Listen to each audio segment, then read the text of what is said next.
Nagaland Health Protection Society pra High Court Bar Association aro Guwahati High Court Kohima bench logode miligina Chief Minister Health Insurance Scheme de seminar organized krishi program de NHPS Joint CEO Dr. Kikamaren Longkamar aro Guwahati High Court Judge Justice Nelson Sailo para khota kuria dishe iniga hoigina resource person para CMHIS support jankari janai dishe program do apichide CMHIS spot registration bi thakishi hoigina jonaishe abitu laga details pensioners.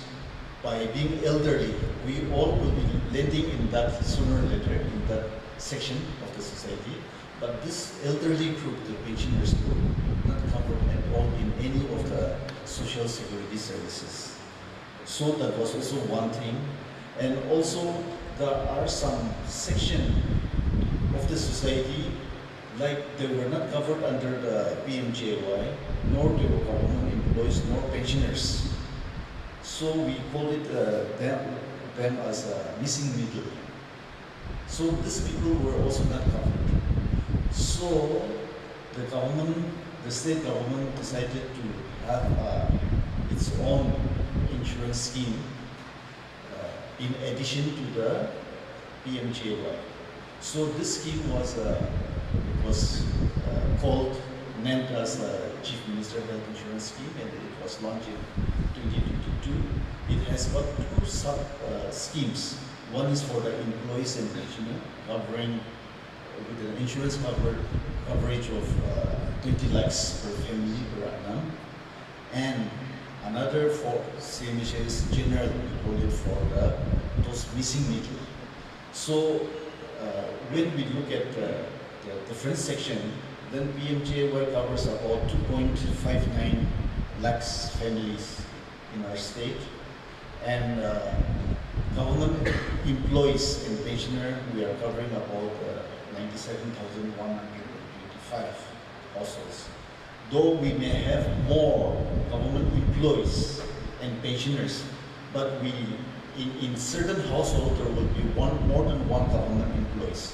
So that is how we put a factor, and then we have fixed the number of families to 97,000.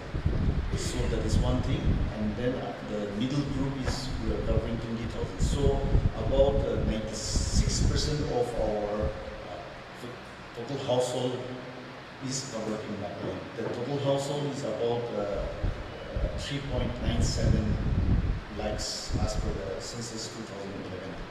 So here, the state employees and pensioners, we contribute 50% of our monthly medical allowance towards the payment of the implementation of the scheme. Now, the contribution, when we assess, it comes to about 60 CR in a year. That contribution, 400. Some are paying 400 per month, some are paying 300, depending on the category of the employees. So about 60 CR is collected. However, the premium, it is going up as we utilize the services. The premium goes up. So, for example, PMJY, the 5 lakhs category, in the beginning it was about 400 something, 420, like that. The premium, discovered premium was that. Now today it is 1,477. Similarly, for the CMHIS EP for the 20 lakhs, initially it was about 1,500. So today now we have ours, the discovered premium is 9,670. That means the state government is contributing again over and above our collection. So when we look at the number of the amount collected, 60 lakhs, and the premium to be paid to the insurance company, that comes to about 94. That means about 30 to 34 CR is being contributed by the state government towards the employees and pensioners. Similarly, for the 5 lakhs category also, the state government is contributing about 40 CR for the PMJY, and another is around 10 CR towards that CMHIS general category.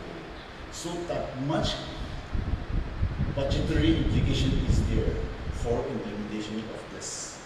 We would like to expand further, considering the need of the people, but because of the budgetary constraint also, we are unable to expand the treatment covering the entire range. However, so therefore, we are covering only the inpatients, that means the admitted patient, not the OPD, outpatient. Okay. So that is where we are at. Maybe in the future, government may come up covering the outpatient also.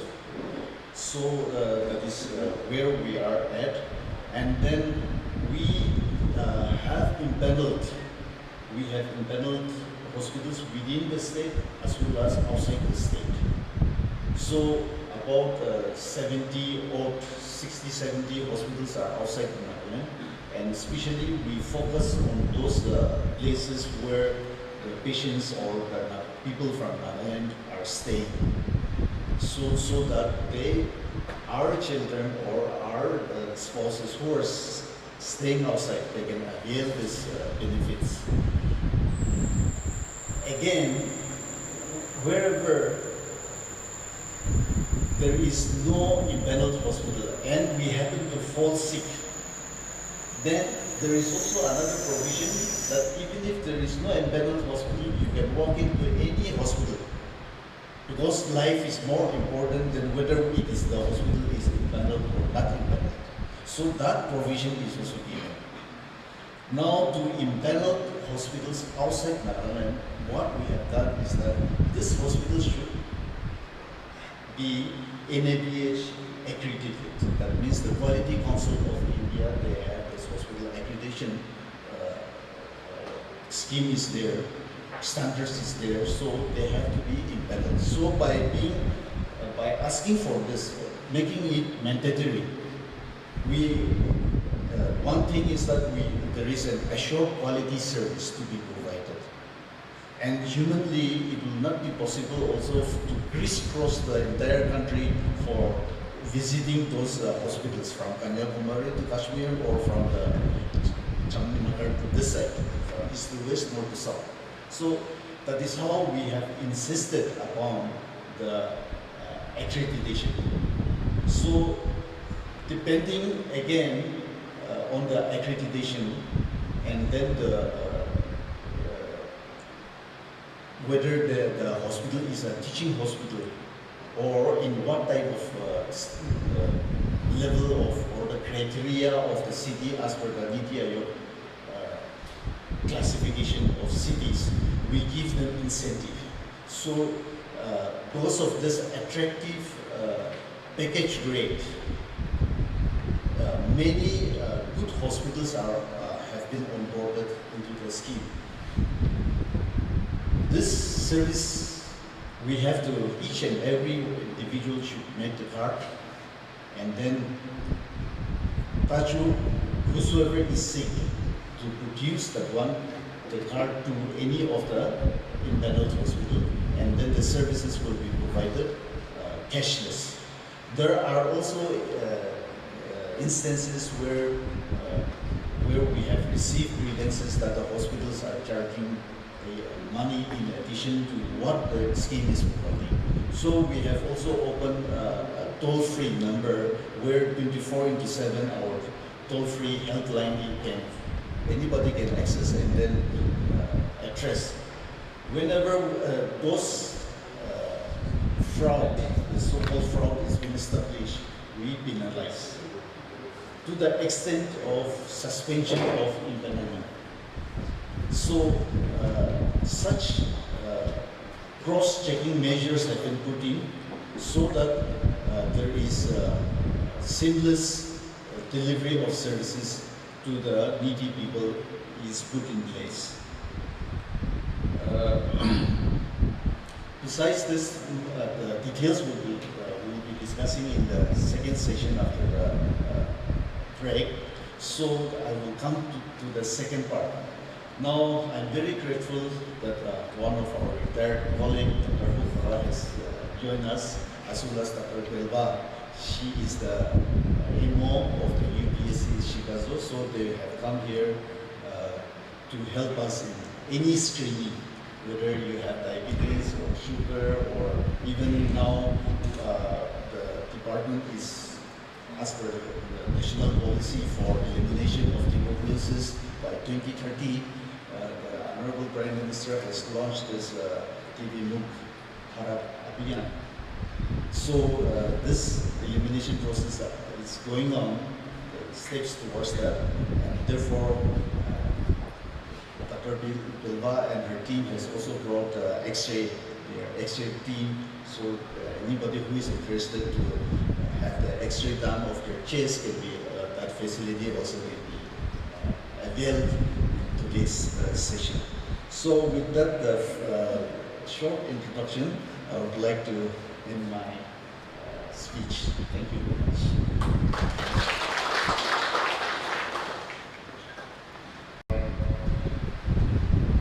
Mr. C.T. General President, High Court Bar Association, Dr. Kikamaran Angkumar, Joint CEO, NHES, then Mr. Inchal, Registrar, Kohima Bench. Of the dais, we have the members of the bar, OBs, then the serving doctors, retired doctors, staff of the Nagaland Health Protection Society, officers and members of the registry, and everyone present here, ladies and gentlemen. First of all, I wish a very good afternoon to all of you. I'm grateful and indeed privileged to be a part of this seminar, to participate in this seminar, at least in the inauguration part. This is a very important thing, especially for the bar, and of course for the members of the registry as well. Like the president had pointed out, members of the bar, of course, we had difficulties because we are not a government servant per se. So, but this insurance scheme, the Chief Minister's insurance scheme, covers the public. So you have been covered by the insurance scheme as well. And it's a good thing that this program has been organized so that one knows what is what and what kind of benefits one can get.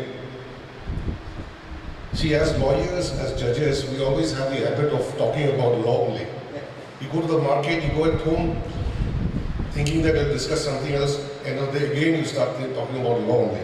So I have to begin with saying that the health and well-being of a person or a citizen of the country is provided by the Part 3 of the Constitution of India. Article 21 provides for that. Protection of life and personal liberty, which includes the right of elderly, senior citizens, and the right to dignity, the right to health, etc. It's a very important right, it's a fundamental right, which is guaranteed by the Constitution of India. If there's any violation, you can enforce that in the court of law. And similarly, something like that, we have the Directive Principles of State Policy, particularly in Article 47. It is the duty of the state to raise the level of nutrition and the standard of living and to improve the public health. Now, on this count, the state has a responsibility. Who's the state? State is nobody but you and me, the citizens. The elected government forms the state, they run the government. And I take this opportunity to congratulate the state government coming up with this very good health scheme, starting from 2022, I believe. And it was there, something else was there earlier, but now this health scheme covers, it's a very, it encompasses everyone. Government servants, the public, and even those people who don't fall neither of the category.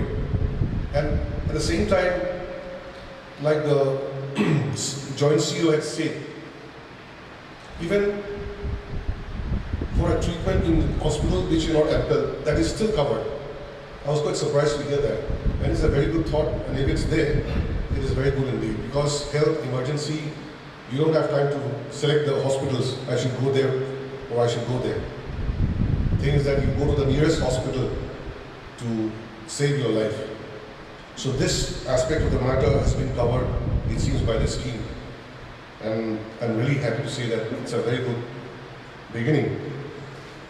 Now, in a society, a robust healthcare system is the backbone of a thriving society.